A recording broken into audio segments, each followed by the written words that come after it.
Yo ho, a pirate's life for me. Okay, so I don't have the eye patch or the tri-corner cap. Admittedly, the closest I've probably been to pirateering is the Pirates of the Caribbean ride at Disneyland. But I've been playing a lot of Libertalia Winds of Galecrest lately. Ta-da! And it has me ready to go out there and hunt down some booty. Oh, sorry Mom, I didn't mean it like that. Anyways, if you want my thoughts and recommendations on this newest addition to the Stonemaier Pantheon, then might I suggest...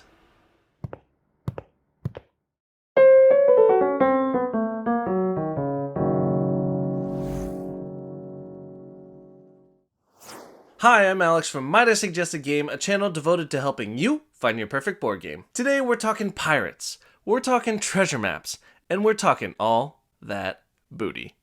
See, I like the 1D approach because it puts the booty like right. And I know what you may be thinking. This guy has already made 2 booty jokes and it's only a minute and a half in. Don't worry. There'll be plenty more. Anyways, I want to kick this off by giving a big shout out to Jamie and the Stonemaier Games crew for sending me this early review copy of Libertalia. I feel super lucky to have been able to get my hands on this one early, and I hope this video helps you decide whether to get your hands on it too. Anyways, I'm really looking forward to giving you my tasting notes on Libertalia. If you've ever seen any of my tasting notes videos before, then you'll know that this is how it goes. We'll do this one like a fine wine tasting. To start us off, I'll give you my first taste, which is my initial impression before we really get into it. Then we'll get into the body of it. I'll give a quick gameplay overview so you really know what's going on, and then I'll get into my final thoughts and recommendations, which, like any good sommelier would do, will be tailored to exactly the players that I think this game will be perfect for. Alright, I hope that makes sense. Just one more thing before we get started. If you like my content and you want to see more of this, or if you hate my content and you want me to do different types of videos, why not drop your thoughts in the comments below? And while you're there, don't forget to hit subscribe and that little bell button so you can get notified when I post new content. We're so thankful for all the new subscribers here, and we want to find ways to get you more involved. So let us know what we can do. Anyways, let's get back to the review. Will Libertalia Winds of Galecrest be the perfect game for you? Let's find out, shall we?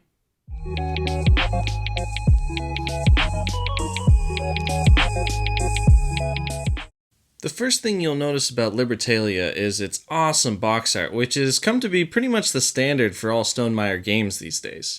I also like that they've been numbering all of these for the first printing. It makes me feel like I'm part of an exclusive club or something. The first thing you'll see in the box, and one of the things that I really love about Stonemaier Games, is a very concise rulebook. Because they condense it down to feel so simple, it makes every game feel like it's a little bit more accessible, which is a huge plus for me, especially because I play with new players a lot. They also include an Automa rulebook, which will give you everything you need to know about the solo mode. Next up is the two-sided game board, which features even more of that awesome art that was on the front of the box. This side of the board is the sunny side of the board, and it includes all the information about the loot tokens that you need to know for your first game. The back side of the board, however, is the stormy side of the board, which features different abilities for each of the loot tokens that can make things more combative and competitive. On this area, on both sides of the board, you'll see the reputation track, which is a new addition to this version of the game that helps break the many ties that can happen in Libertalia. The midshipman tile here is only used in the 2-player version of the game, and it's used as a dummy 3rd player to create some interesting interactions. These little shapes go on the reputation track to showcase how dastardly of a pirate you are, and in this little canvas bag are all of the loot tokens that you'll use for the game. These chunky loot tokens have a really nice weight to them, which makes you feel like you're really discovering treasure every time you pick one of these up. The score counters come in the form of these really awesome gilded treasure chests that allow you to keep track of the doubloons that you have throughout the game without having to keep your calculator out the whole time. Nice. And now it's time to get into the player decks, each of which has cards numbered 1 through 40 with different abilities and some awesome character design. I mean, look at this intense governor. Don't mess with that guy. Now, because I have an early version of this game, I only have the cardboard doubloons that the game comes with, but if you check out the pre-order online, you'll be able to get access to the metal doubloons for an extra $20, which in my opinion are totally worth it. And that's pretty much it. Other than a few discard tiles and player aids, that's pretty much everything in the box, so let's jump right into my quick gameplay overview for Libertalia Winds of Galecrest.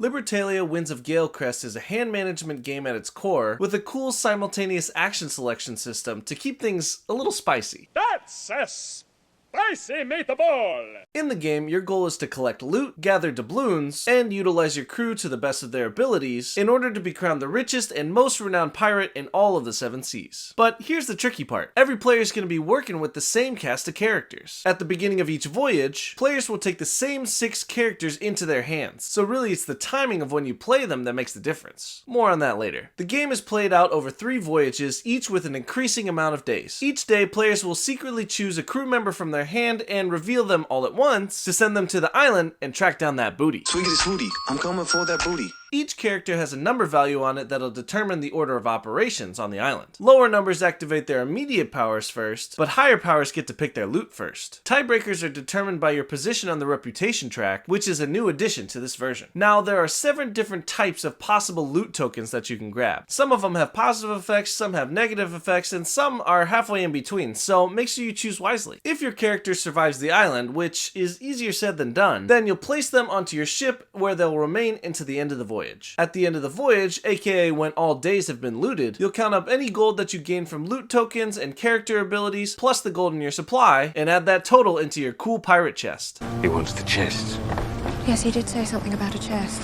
Then you'll discard all characters from your ship and all doubloons and loot tokens from your supply. You'll replenish the loot tokens on the board, gain starting gold based on your position on the reputation track, coordinate with the other players to draw 6 new cards into your hand, and then start the next round. And after 3 rounds, whoever has the most gold in their chest wins. There are a few more details about the reputation track and some of the card abilities that I won't get into right now. We've got Rodney for that. But I hope this gives you enough info to get a good sense of what this game is all about. Now, let's get into my final thoughts and recommendations.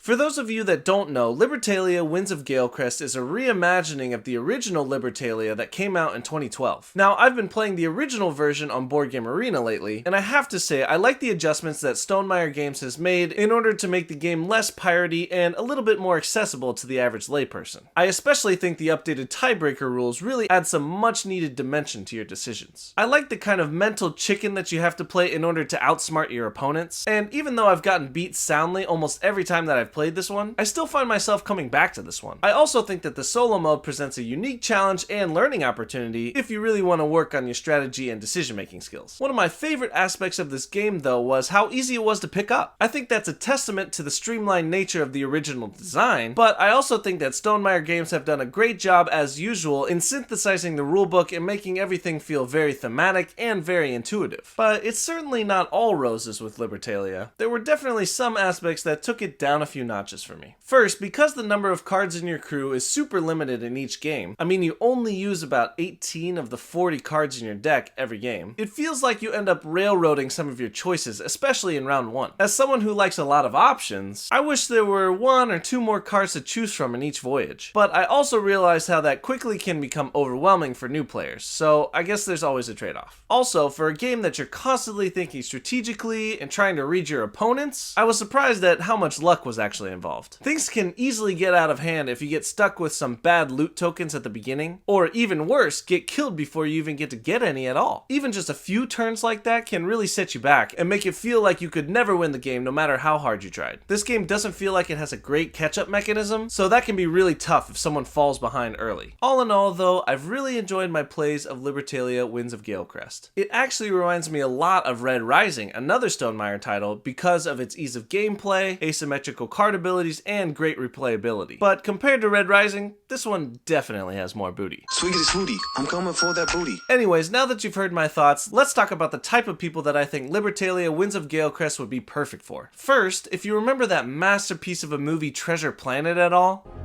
Wait, what's this? What's this? What? It's Treasure Planet. no. That's Treasure Planet. And you've always wanted a game where you could play as those anthropomorphic animal pirates? Then you should check out Libertalia. Second, if you don't own a full Jack Sparrow cosplay, but you did watch the movies and you did change your language to pirate on Facebook back in the day. Grogfest, those are events. Me Hearties, those are your friends. Shiniest booty, fresh booty.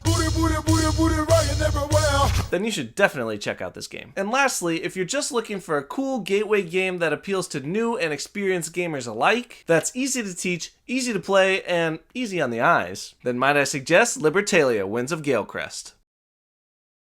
Thanks so much for sticking around for my tasting notes on Libertalia, Winds of Galecrest. Once again, I want to thank Stonemaier Games for the awesome review copy. Getting to review games for them is really a dream come true, and I don't think I'll ever get over it. Anyways, I hope you got a chance to get a good sense of what this game is all about, and if it sounds like something you're into, I believe it's still available for pre-order on their website. Anyways, if you're still here and you have a game that you want me to do tasting notes on, drop it below in the comments. I love to hear from you all, and I love making content that's exactly what you want to see, so help me out. Anyways, thanks so much for everyone that's supported the channel so far. Please don't forget to like, comment, and subscribe so I can keep growing this channel and keep helping you find your perfect board game. Once again, this has been a Might I Suggest a Game production, and I'm Alex, your board game sommelier, signing off.